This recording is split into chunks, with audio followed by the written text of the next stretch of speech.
Hello Internet, it's Lintus.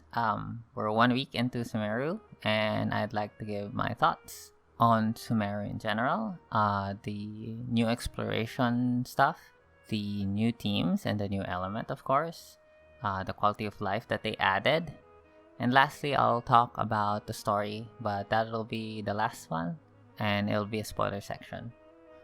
So, firstly, Sumeru as in general has been very good. It looks very vibrant. The new environment is nice to look at, and it feels very fresh. And it's very motivating to explore the world.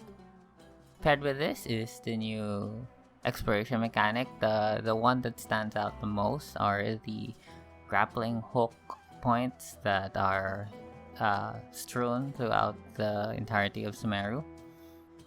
This seems to be like an evolution to like the electro grappling hooks found in Inazuma.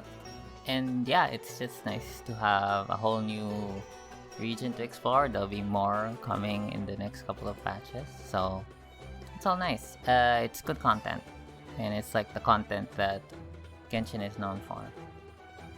The music is great. I think adding these new instruments, I don't know what exactly they are, but there's clearly like new instruments, and it's like a new genre, new flavor on the music. So that's pretty nice. Genshin music has always been pretty good, so more of it is always welcome. They've also added a lot of quality of life, such as the strongbox, adding more stuff to it, and more team slots, which is nice to have. Although I have to ask, when are artifact resets / loadouts going to happen? Especially now, since there's a lot of new team combinations and a lot of builds that characters can go into. I think artifact resets are like the next big quality of life feature that they can add that would really be appreciated. Also, they've added a lot of gadgets. Now there's a ton of gadgets, and a faster way to switch in between them instead of just opening the menu and manually switching them.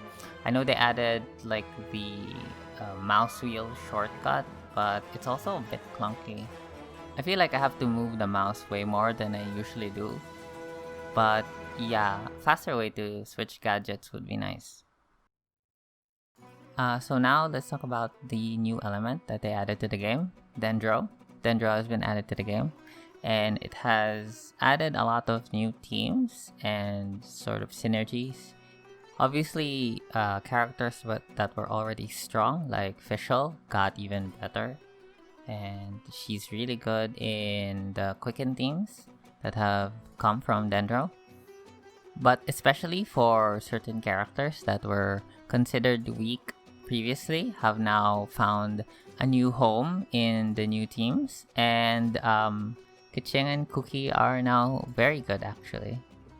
And perhaps we don't even see the full potential of Dendro teams because the choice of our Dendro characters are very limited right now.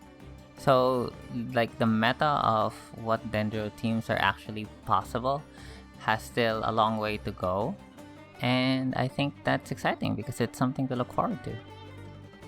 Just as a general overview on the Dendro reactions, they nerf burning, so burning is pretty bad. It's like worse than bad because it griefs. If you get burning, it griefs your other reactions that you actually want to do. So that's not good for Pyro. Pyro was already not a lot of teams like having a lot of Pyro application. So it's kind of a shame that they nerfed burning to no longer be worth it to work with reverse melt, which is one of the themes that does want Pyro applications. So this nerf is kind of it's weird because now no one really wants it. I don't know, maybe there is some niche use for burning, but the damage is not very significant. So moving on to Quicken. They called it Catalyze before, which is a bit confusing. I think that's either a translation issue or just Catalyze is the collective of Quicken, Aggravate, Spread. Anyway, the Quicken reaction and then the sub reactions, which are Aggravate and Spread, I think at first glance, the Dendro reactions are a bit confusing, and they are a bit more complex than the reactions we previously had. But Quicken is pretty simple in practice. You add Electro and Dendro together, and it applies the Quicken status, and any subsequent Dendro or Electro applications when they have the Quicken status has additional damage. That's basically it. In practice, you just want as much Dendro and Electro applications as possible in order to maximize the Quicken status that is applied to the enemy. Anyway, this is the teams that Fischl is really good at, and this is the team that Keqing is really good at as well. Both of them having really good Electro application. And yeah, that was the simpler of the two main reactions that Dendro has. So now we get to Bloom and its sub-reactions, which is Burgeon and Hyperbloom. So this is the one that is more complicated, and it's pretty hard to team build, and even when playing them, you really need to know your rotations in order to properly utilize the sub-reactions. And on top of that, because of the limitations of our Dendro units right now, it's possible that we just don't have the right sort of puzzle pieces in order to properly build teams for this branch of the Dendro reactions. But there is one team that I've really enjoyed using that uses hyperbloom, and it involves Kuki Shinobu. It's this team that you're seeing now. It's funny that Shinobu went from doing no damage to doing like 30k hyperblooms. That's fun. I'll do a separate video on going more in depth on the teams that I have used in Sumeru. So now let's discuss the story. Let's start with the world quest, particularly the Aranara world quest. It's a very, very long, it's probably the biggest world quest they've done so far. It's very akin to the Sakura cleansing questline from Inazuma. And it involves these cute little forest fairy critters called the Aranara. While I don't think the questline is bad, I actually think it's fairly decent. There's still a lot of like unnecessary dialogue. In my head, I always call it like fluff. It's like dialogue fluff. Like it's very unnecessary. It's a lot of banter that doesn't really go anywhere. And I don't know if this is just like this style of writing. I also see this in a lot of anime, honestly. And I'm not a fan. But yeah, overall, I think the Aranara quest is actually pretty good. The quest itself incentivizes you to go to different parts of Sumeru and explore and discover a lot of the secrets in the land. There's also a lot of underground caves. There's a lot of sub areas in Sumeru. It's very packed. So yeah, it's good. So now let's move on to the Archon quest itself. I know a lot of people have said this is like the best Archon quest they've ever written, and I tend to agree.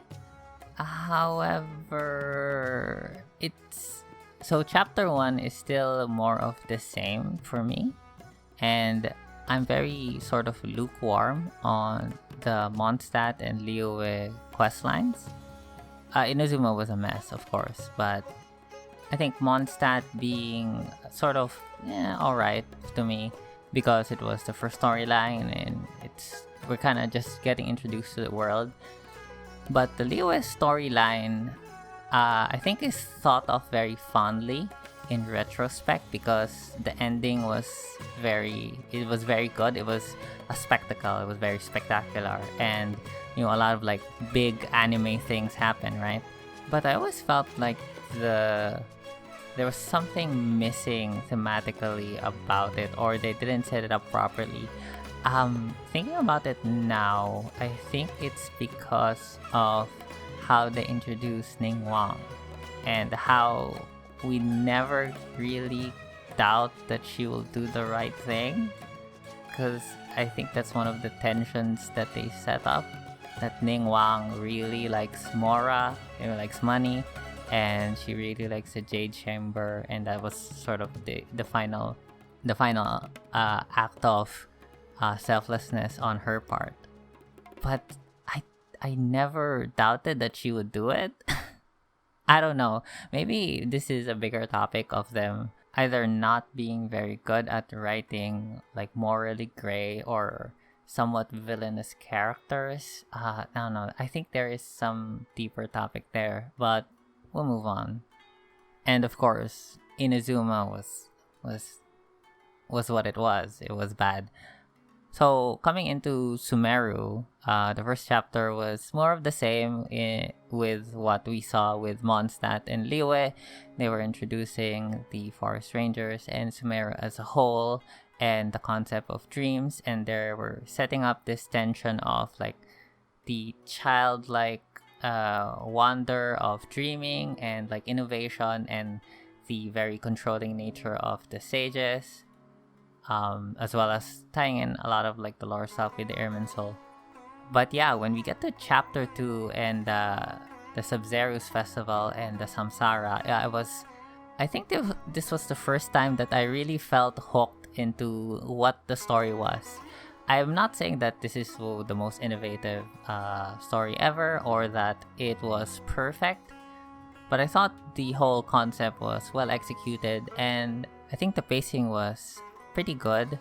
Once they introduced the concept of the samsara and how you've been through it several times, they jump you forward to the relevant stuff so that the story can keep going.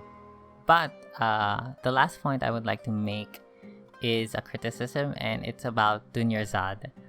I think Dunyarzad should have died. I think if you're going to write it like that, where you set it up, she has a terminal illness, and that near the end of the Samsara questline, you have her lose her consciousness, not dead, but like lose her consciousness, which is effectively dead, and you have this whole scene with the traveler getting angry and like flashbacks, and then you have a ghost-like figure come to the actual dance of the Sub-Zeros in order to see it one final time, but then you just bring her back once the story ends. It's cheap. It feels very manipulative. I don't know if this is sort of just an internal thing where they don't want, they're afraid to commit to certain consequences for their characters, but you've killed NPCs before. I thought this would be another Tepe situation where they would just have this very sympathetic NPC and then they would kill it off, but not Dunyarzad. And I'm not opposed to having her alive. I'm just saying that why set it up like that? Why give her terminal illness? Why give her this sort of moment with a traveler getting angry and then having these flashbacks and having a ghostly figure as like a last wish to see the dance of the Sub-Zeros?